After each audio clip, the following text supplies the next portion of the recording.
Good morning, teachers. I thought long and hard about what I was going to say to you. And really, there's only one question that you need to answer. It's the fundamental question that we all face in teaching. I know you think the question is why, but you're wrong. The question is what? What is a teacher? So if you indulge me, I have two non-examples and then one example as to what you are. Don't ever forget what you are. The first non-example is this computer.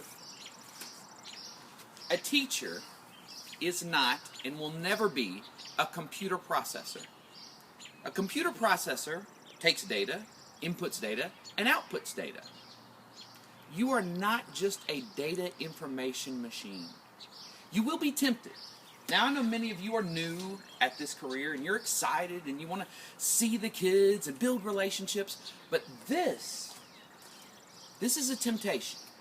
When you hear the board meetings and they talk about the only thing that matters is student achievement, when you get your TVOS number back and you see it as a 1 or maybe a 2, when you get your district benchmarks and they're not where they need to be, you will think, I've got to get more information into my students. They need more information. But at your core, you are never just an information machine.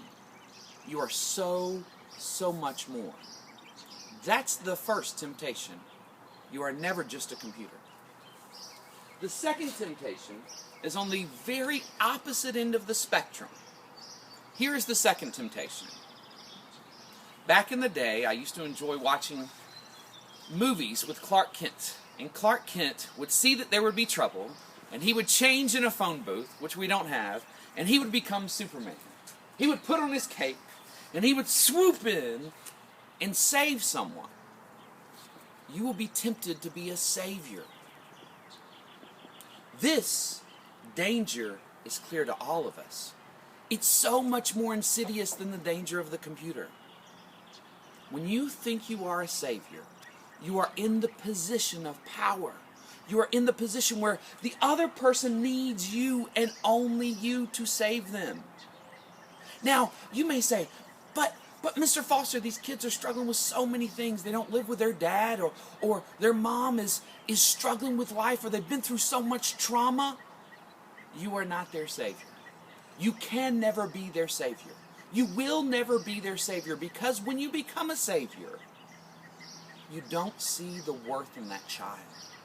You don't see the worth in their community.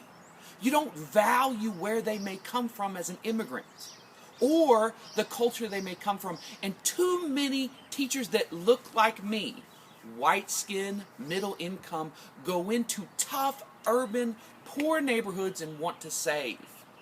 You never see the value in those kids' lives.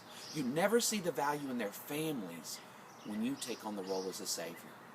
The savior is one of the worst roles you can take as a teacher, because you try to solve everything. You try to become their mother, their father, their grandmother, their community, their source of strength. You cannot do that.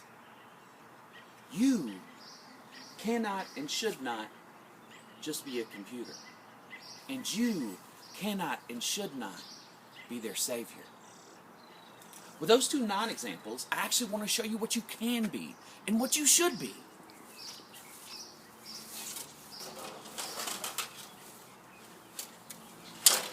This.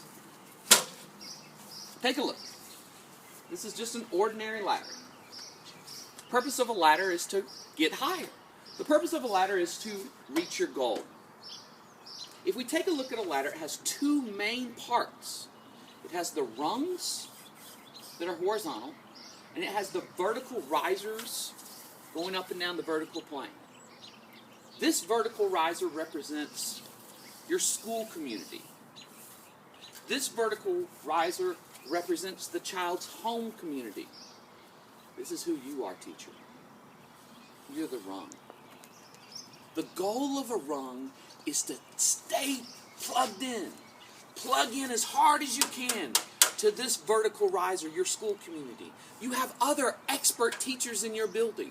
Our district has wonderful resources. You are not alone. This represents the home community. Talk to their parents, their grandparents, their religious leaders. Talk to what makes their community whole. Stay plugged in. And when you do the job of a rung. All a rung is supposed to do is bear a heavy weight so that the person can reach their goal. Bear the weight. First step, second step, third step, and let the person reach their goal. That's what you do as a teacher. That is where your heart and your emphasis should be.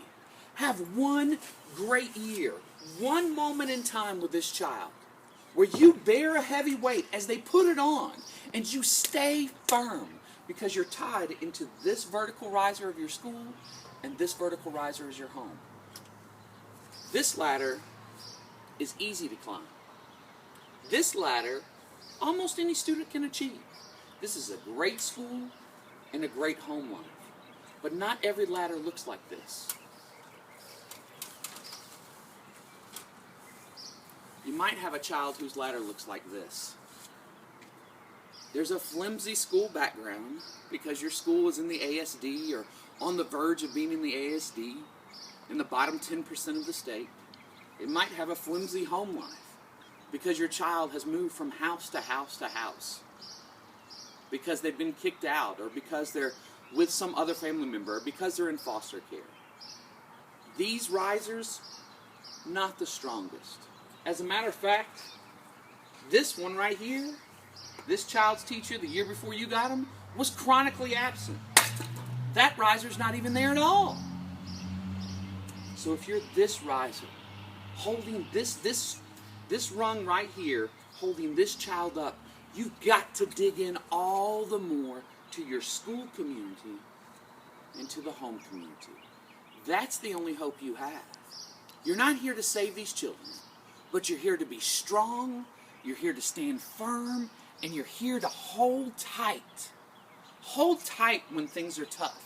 Hold tight when that child is just first learning English. Hold tight, because what may happen is the child may reach right here and hold on for their life, and they need you dug in right here to your school. They need you dug in right here to the community. This rung could be the difference in that child succeeding and that child failing. Because once you're back on the path of success, this ladder actually leads to the exact same place that the other ladder leads.